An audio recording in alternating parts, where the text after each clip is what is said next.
Hello and welcome to the Everyone Has a Story podcast. I'm going to start off with an example of poor communication. But there isn't verbal communication, it's written communication, it's the visual communication. I've been known my whole life. You can look at all my report cards when I was in grammar school, elementary school, you name it. I have poor penmanship. And it doesn't matter really what I do.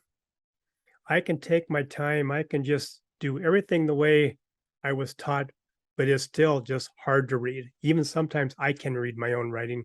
I remember one time I took over as a managing partner of the business I have, and I was in charge of signing all the paychecks.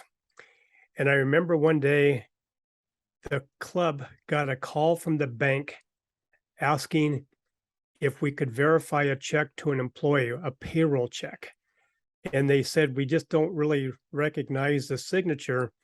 And my office manager says, does it look like a hump in a check? And the lady at the bank says, well, yeah, I guess so. She goes, yep, that's his handwriting. That's his signature.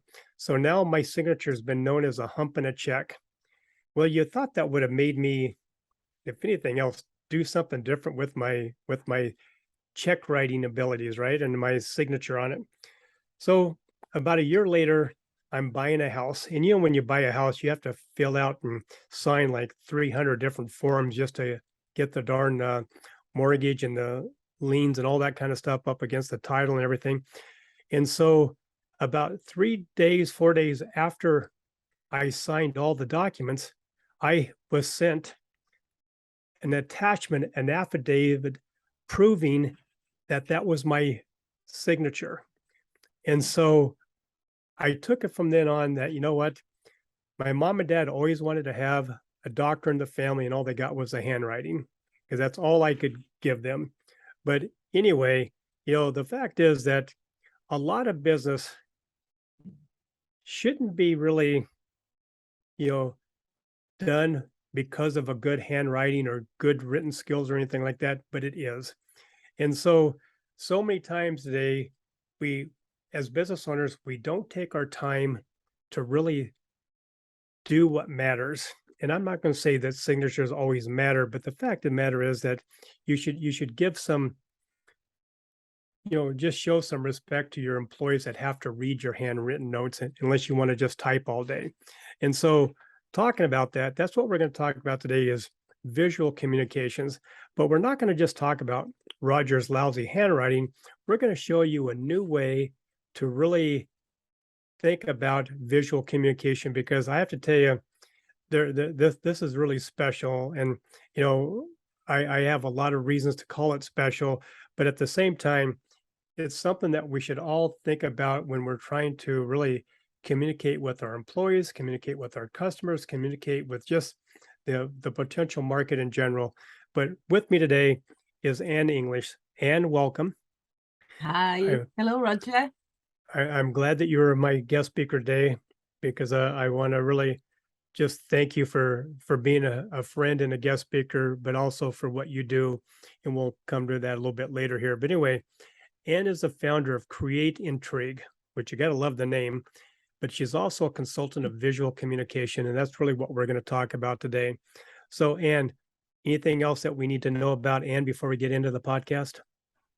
Oh, handwriting. That's an interesting one. I suppose if you saw my signature, I don't know what it would be, a squirrely thing, I think it might be described at. But yeah, visual communications, it's an interesting topic, isn't it? And something that I think that we might be losing track of, because everybody started to type things up, but putting that pen to paper, it's a skill, and it's something that can be really valuable as a way, like you say, to communicate ideas. And it's also about your identity, isn't it? Especially when you talk about signatures. Yes, exactly. And so I'm not only the doctor in the family that they always wanted, but I'm also that 007 secret agent that I got to be careful who knows me and who doesn't know me. So I love it. You see, you're creating intrigue now. Exactly, huh? Now, Yeah. if I could just put the the ink to the paper and really draw that out. It'd be kind of more fun, but right now you have to just listen to me. So I love the name. We're going to start with Create Intrigue. I love that name. Where'd you come up with that name and why? Well, it's all about tapping into your childhood curiosity and unlocking your imagination.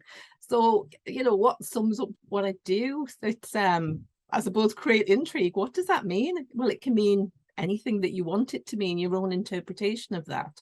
But for me, it's about connecting with ideas and connecting people to ideas as well. So connecting with your target audience. If you create intrigue, that means that it's something of interest that other people are maybe going to want to, look a bit deeper into, maybe stop and look, because these days it's too busy to, we're all busy people. It's too easy, isn't it, to just scroll past something or rush past something. But what I want people to do is just kind of stop and press pause and look and listen and kind of just be in the moment and connect with the people, connect with the stories or ideas, and if it's a business, a brand, the product, the services, because it's so easy to just kind of rush through and rush past and actually ignore all the things that are around us. Yeah. So what is your definition of visual communication? Obviously not signatures like what I described, but what is visual communicating? Yeah, well, I mean, it is signatures, isn't it? It's everything. To me, it's everything you see, everything back to the cave drawings. It's probably one of the earliest forms of communications, hieroglyphics, that they're all visual communications. And we look back on those, which have left a lasting legacy. And then we start making our own interpretations. They've literally created intrigue, haven't they? Because you look back on those and start wondering, what did the people mean? Why did they kind of make those symbols at that time? And a lot of it is about storytelling, isn't it? And it's passing on things, leaving a lasting legacy and passing it down through the generations. So for me, I have got 3 parts to visual communications, and actually until 2020 I only had 2 parts, but I always knew there was something missing. When people say niche down, I was like, no, there's a 3rd thing, because in visual communications and in communications in general, 3 is a magic number. So for written communications, for example, when you're telling stories, you would maybe talk about before, during, after. There's lots of adverts use what we call triple words. When you go into art and photography, there's the rule of thirds, the power of 3. When you compose a drawing, or if you take a photograph, or when you write an article, something like that, you often use the power of 3. So I have got 3 sides to visual communications. And the 3 parts are visually communicating what you think. So it's all this crazy stuff in your head that only you can see. And it's about making the intangible tangible. So I call that vision mapping. So that's about ideas and thoughts and systems. The other thing that I help people to visually communicate is their brand, their products and their services. So traditionally, that was known as visual merchandising. And a lot of people now will say, I don't have a shop window. Well, you do. Everybody has a shop window. You've got a digital shop window. That's what your social media platforms, your website is. So even if you don't have physical shop window. So applying those principles, I've changed that to visual marketing. So it applies to traditional visual merchandising and online. So that's the second part. And then the third part, which I say just kind of started to happen and came out in 2020, is the visual doodles, which was always my visual note taking, but that was actually for me. It wasn't for anybody else. And interestingly, what you said about your handwriting, well, I used to say that my drawings, my note taking was rubbish. It was only meant to be for me to make my own notes. And it wasn't until I was at at an event way back in January 2020, just before the lockdown happened, and I took a note of the speaker talking. But this time, instead of doing it in my notebook, I was doing it on my iPad. And that obviously created intrigue because the speaker could see that I was doing something. So at the end, she came across and said, "What is that? What have you been doing when I've been talking?" I was like, "Well, I've been making visual notes of a conversation, you know, of all the tips, of all the ideas that you've shared." And at that point, she was like, "Oh, you need to put that on social media," because that's what she specialized in. And I was like, "No, I can't put it on social media. It's rubbish. I call myself a visual communicator. I do the vision mapping. I do teach visual merchandising, visual marketing. But this is for me. These are my visual notes. This isn't for somebody else."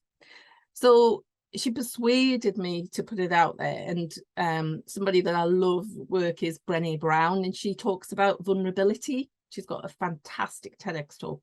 And I thought, oh, okay, embrace my vulnerability. So I thought this speaker did know me, and I thought she wouldn't tell me to do something, you know, if it wasn't in my best interest. So I trusted her, but I knew I was being vulnerable, and I put it out on social media with the little note, like, you know, Nicola told me almost like to put this out here. And the response I got was amazing. And then amazingly, this blew my mind that at that networking event, somebody then within that group, there were the facilitators, trained facilitators of Brené Brown's Dare to Lead course. And because Brené Brown is a researcher, she's very wordy, you know, and when I read stuff, often I'm making little notes in the margins of books, you know, visually kind of reminding, you know, putting stars and exclamation marks and light bulbs and all that kind of thing to annotate it so that I find things easier to read. So they thought that they would like somebody to come along to their workshop and actually visually communicate the message that Brené was sharing. So they put a message out into that group saying, "Does anybody know a visual communicator?" And everybody put my name forward. And at that point, I was like, "I don't do this. This is not what I do." And then I got commissioned to take Brené Brown's course by, as I say, her licensed facilities in the UK, and create 5 visual doodles as a summary, which helps people to remember the thoughts shared, but in a visual way, because there's lots of people who are visual thinkers and visual learners. So yeah, that was just crazy how, you know, something that I didn't put value in was valuable. And actually, if you think about your signature, you know, you could say it's a scribble, but it's valuable because it was the value that was on that check, wasn't it? Absolutely. And the next time I get that call from the bank, I'll remind them of that and see how they take that. How valuable your signature is. Exactly. Yeah. Now, I know that there's a lot of uses for this visual doodling. I know that recently you did me the favor, my family the favor of doing my niece's obituary, and it was the most amazing thing that the family had ever seen. You know, and the attendees at the funeral, they were just amazed to see my niece's life come into really reality by watching you put these visual doodles together. So I know that there's a lot of different ways to use this, but let's stay kind of focused. And I want to thank you, public, for that gift as well. But anyway, you're very welcome. That was a special thing to do for you. Yeah. Yes, it was. Thank you. But anyway, you know, my audience is the business community, business owners, business leaders. So how can they use that visual doodling, visual communications to help lead the team and to help with their business structure? Yeah, it's about planting ideas in other people's minds, you know, with stories, journeys, all of that kind of thing. So back to when I said my drawings were rubbish, it really confused me when other people were saying how brilliant they were, because I was like, well, why am I saying that they're rubbish and other people are saying they're brilliant? And I often think those things that make you go, if you take a while to think about it, eventually you will have a light bulb moment, or I call it a moment of clarity. And actually, for 25 years, I was a studio manager, I was the creative lead and director. And what I ended up doing was I would always have an idea in my head and then scribble it onto paper. Now, within the studio that I ran, I had world-class illustrators. These people, you know, some of them, I gave them the first job, but they went on to work for the likes of Disney and Warner Brothers. So I knew what a good illustrator looked like. So I was comparing what I do, and I don't call it illustration, I call it doodles, because that's the level I feel that it's at. However, I realized that for 25 years, what I was doing was taking an idea out of my head and putting it onto paper in a way that I could communicate with verbal as well. Because I don't just talk about visual. I do believe that it's, you know, it's a bit of everything, but the visual stuff's really important. So I was communicating that idea and planting it in the seed of somebody else's mind so that they could do this brilliant illustration. So what had happened to my drawing that I passed over to them, they crumpled it up and they threw it in the bin.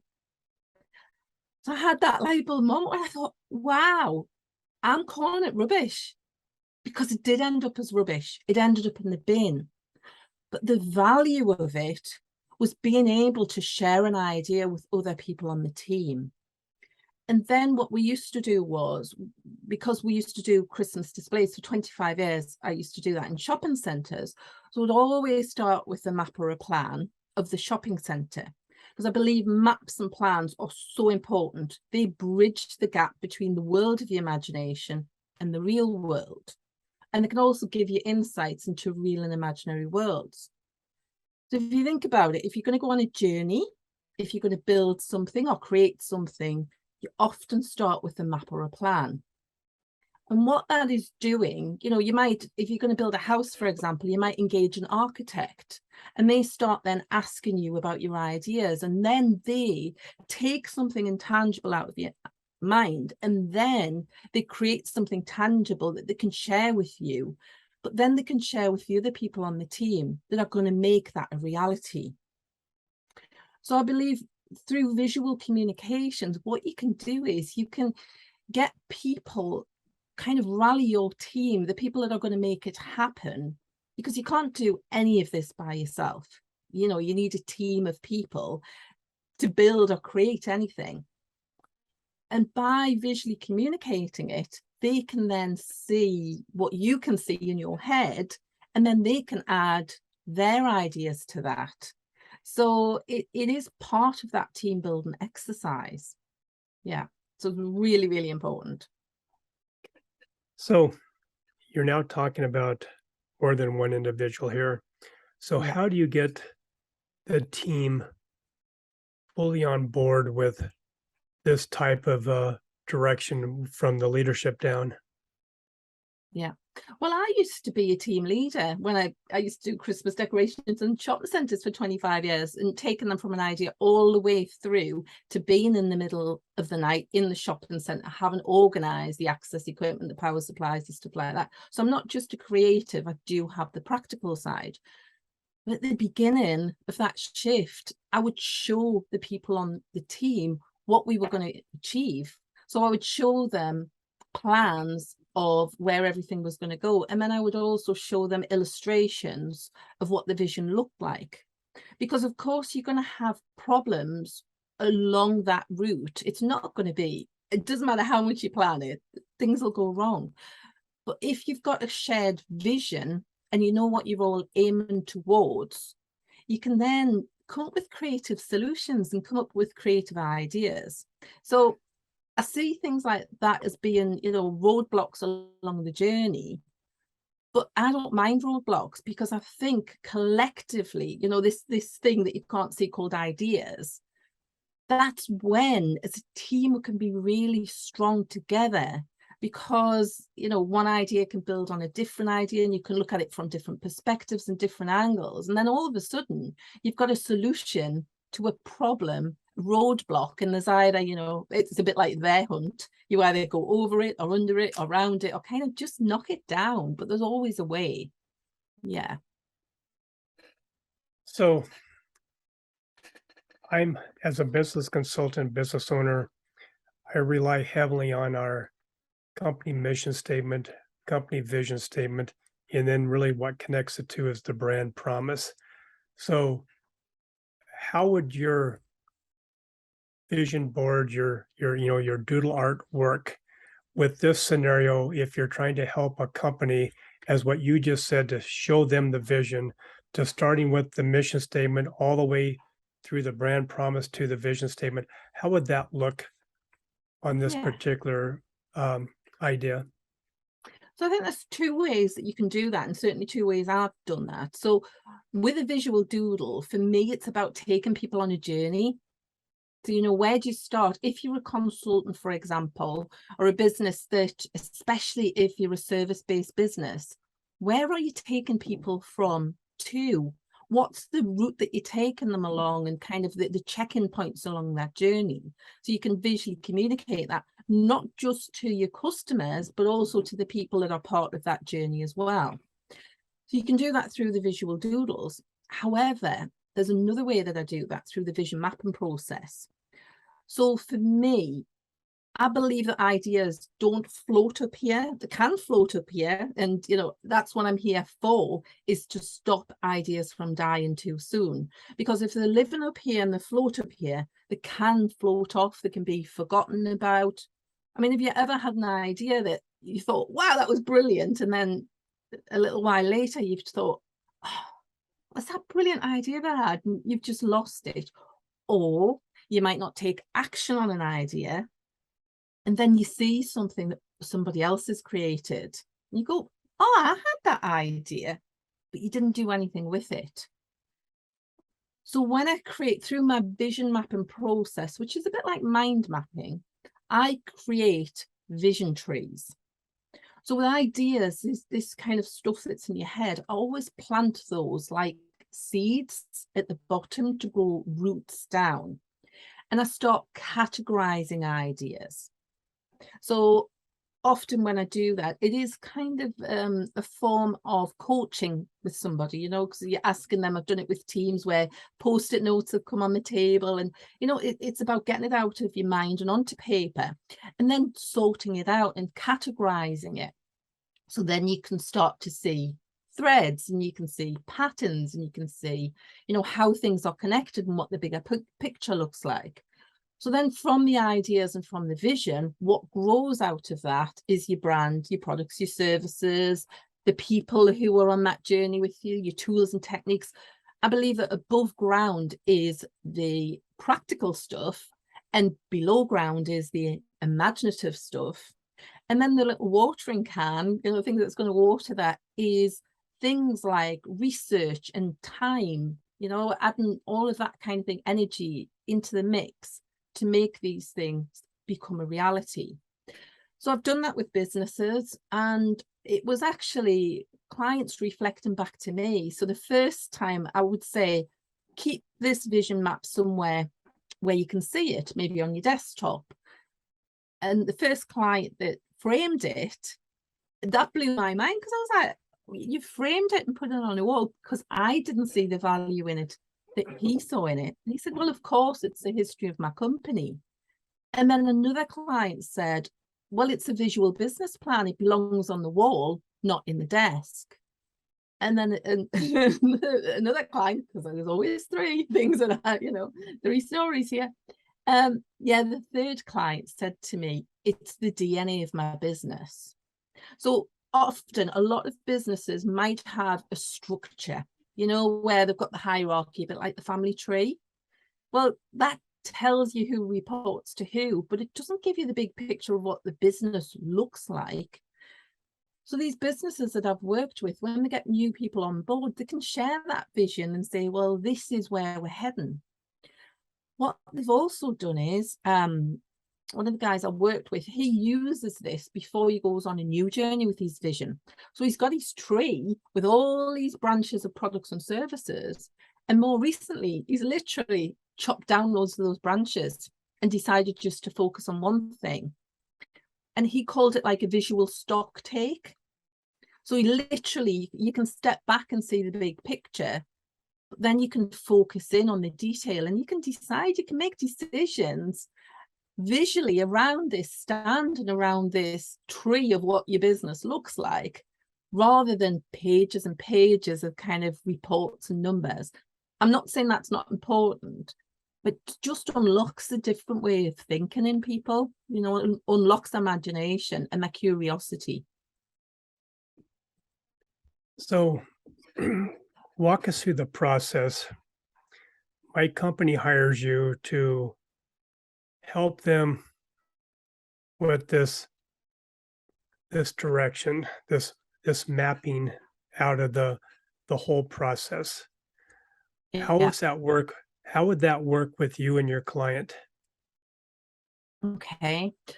So often I send out a few questions at the beginning, and one of them is also who inspires you, which is a bit of a random question to put there at the beginning. So it's like questions like, you know, what's your big dream?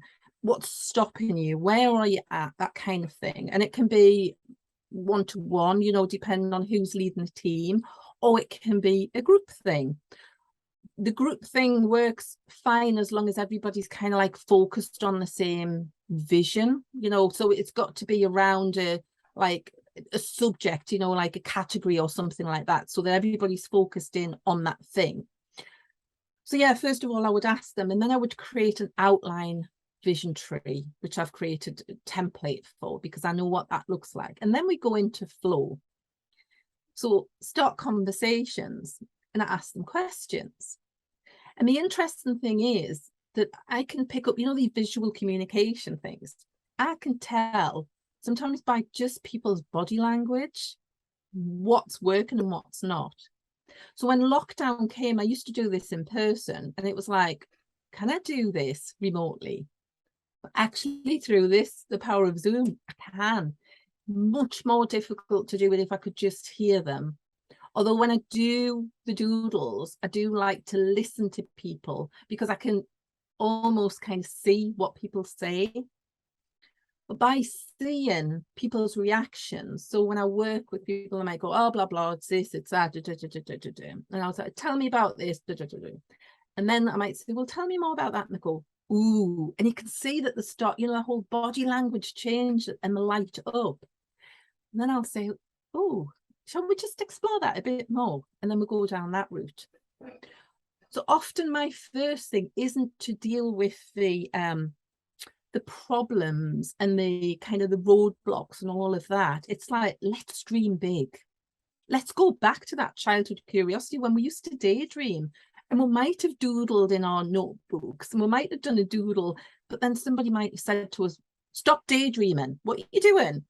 You know, or stop doodling. You've made a mess of your book. You've doodled in it. Hang on a minute. Let's think about that.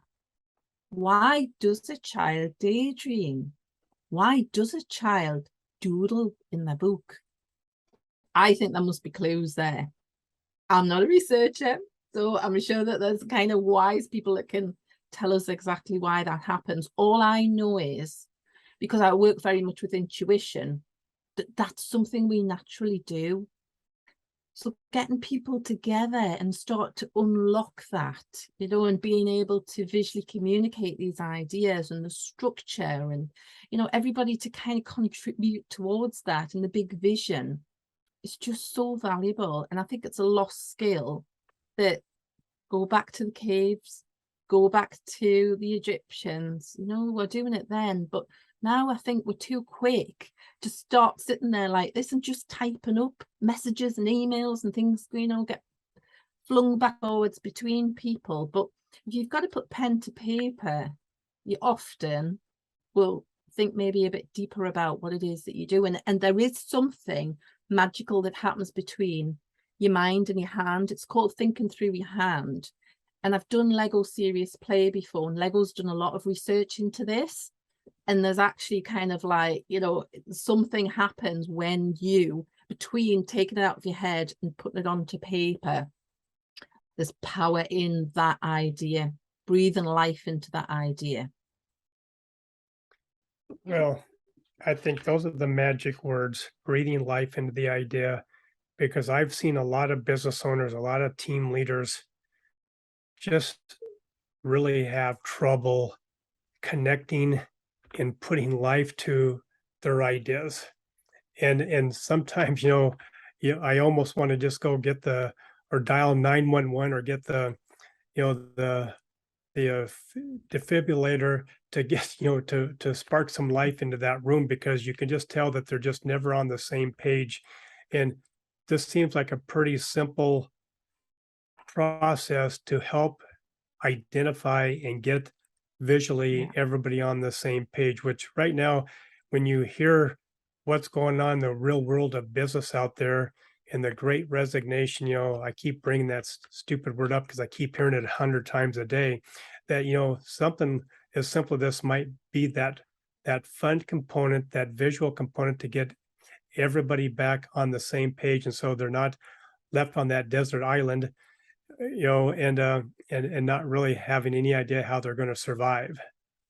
Yeah. I just And I I just love love what you're that. talking about there. Yeah, because even the words that you're using, analogies, metaphors, getting everybody back on the same page, being able to see the same picture without losing sight of the detail. We talk about, building businesses. We talk about growing businesses. That's why I've actually, called it vision trees. And another thing I do is signature systems, which is the process of taking your clients through all of the steps and visually communicating that so you can show them where they are at on that journey. So metaphors can be really good to get people to understand what it is that you're talking about, because sometimes there's a lot of words and jargon, and often if people don't, we'll say see eye to eye, the words that we use there, it's because we do look at things from different perspectives. There's that thing, isn't there, about, is it a 6 or is it a 9? Depending on where you're standing and how you're looking at it and all that kind of thing. So it can be the same thing. We all see it differently. However, that can be a good thing. It doesn't have to be a bad thing, because different perspectives can add different ideas to it. You then need to filter it down to work out, well, which direction are you going to go? And that's where, the leaders can come into the businesses and help guide people along that journey. However, sometimes the people that are on that journey can become the leaders, can't they? We can sometimes switch those roles backwards and forwards, depending on the experience and the skills that we all have. Because it's one thing I talk about, because I've done a TEDx talk and it's about this journey, and I actually visual doodled that so you can see the map of those ideas. I wanted to be able to plant the ideas in people's mind, but for them also to see what I was talking about, and then at the end it comes together as a big map, so that you can just have people on that journey with you when you're a guide. And as leaders, it's so important to be able to show people the vision, I think, and where you're going, because if people understand that, if they've got a bigger idea about where it is that you're going, rather than just words, because sometimes mission statements are just words, but they don't have meaning behind them, I think it can be really powerful. This is very powerful. Thank you. And I can't thank you enough for being my guest speaker today. This has been just a wonderful episode. But please leave us with some little encouraging words to keep us moving towards maybe changing our mindset on how we communicate. Okay, so yeah, to do with words, it is about mindset. Positive mindset, negative mindset. Sometimes that can be as simple as one word. So when I did my TEDx talk, the theme was imagine a world. And then I added the word but. So my advice is to imagine a world without but. Because how many times have you had a brilliant idea, something, and you go, oh, I'd love to do this. And then you go, but. And then that just squashes your idea, destroys your dream. It's that thing that brings you down. And often what we've then done is we've jumped into that like, oh, I've got this idea, I'm excited about it. Now how am I going to do it? And it's something that I did with Disney when we went, I've done a Disney Imagineering course, and Disney knew you can't come up with an idea and analyze it in the same room at the same time. They take two different things. And that's why he's got Imagineers, because he brings together the creatives and the engineers that make it happen. So my advice is when you get that moment where you go, oh, I'd love to do this, you know, it might even be about going on a holiday or something. It might not necessarily be just business. And then you squash your idea with that word, but. Just replace it with a different word. And that word's because. I'd love to do this because. And because then starts tapping into your passion, all the reasons why you want to do something. And often it's like that thing where I'm saying about visually communicating your idea to the people who are on your team. It's not about the how, it's about the who. Who can help you along that journey?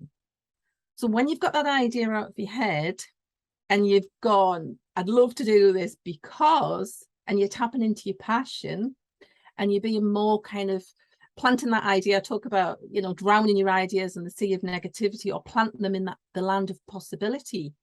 Well, who can help you on that journey? And then it's amazing to see how actually you can make your dreams come true when you just reframe it. So that one little word, that's the tip I'm going to leave you with. See what happens when you imagine your world without but and replace it with because. Great advice. Anne, thank you again. This has been great. And thank you again for the beautiful gift from my family at these troubled times. But thank you very much. And I hope we do many more. Yeah, that was really special. Thank you. I mean, as I say, it's about capturing stories and journeys, and yeah, it's get those ideas out of your head, get them onto paper, and that helps to leave a lasting legacy. Really important. Thank you. Perfect. So how can the audience reach out to you if they want to learn more about Create Intrigue and visual communicating? Yeah, well, go and watch my TEDx talk. You know, it's called The Clarity Quest by Anne English, and it's on there. It's on the TED site. So it's a TEDx talk with Newcastle University. And that will take you on this journey and a visual journey. So I think that's a good place to start. I love connecting with people on LinkedIn. I think that's where we started our journey, Roger. Yes. Was chatting on LinkedIn.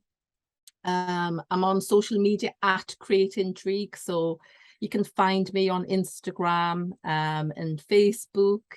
And yeah, the Clarity Quest, I'm now doing an online program where I take people on that journey over 10 weeks and we dive much deeper into it. And it's amazing how we start off with a dreams come true, 50 big ideas. And at the beginning, people were going, oh, I can't think about 50 ideas. Whoa, that's too big. And then by the end of the 10 weeks, we've got a dreams come true chart. They've already started to make those into reality by going through the process of getting them onto out of their heads and onto paper. So yeah, connect with me, look me up, Anne English, anneenglish.co.uk, because as you can probably tell from the accent, I'm here in the UK, I'm in the northeast of England. And just reach out to me because I've got my 3 core values are vision, connection, and empowerment. So yeah, I love to connect with people around the world. Well, thank you again.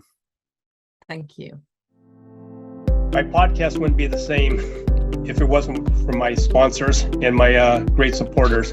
So let me take this opportunity to thank each and every one of them.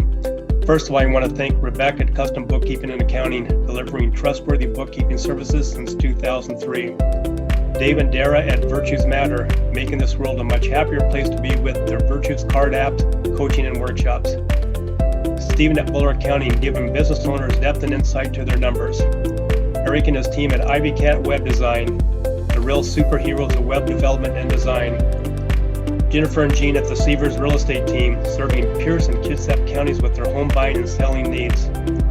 Maury at the Maury Method, the world's only brainwave entrainment engineer, helping everyone have more clarity, less stress, and overall better brain health. Priya at Pivot My Profit, helping individuals and businesses have better control of their finances and more money at the end of their day. Melissa at the Soul Vibe Energy High, the queen of the aha moments, helping individuals find those holes in their cups, repair the hole, and gain back their positive energy.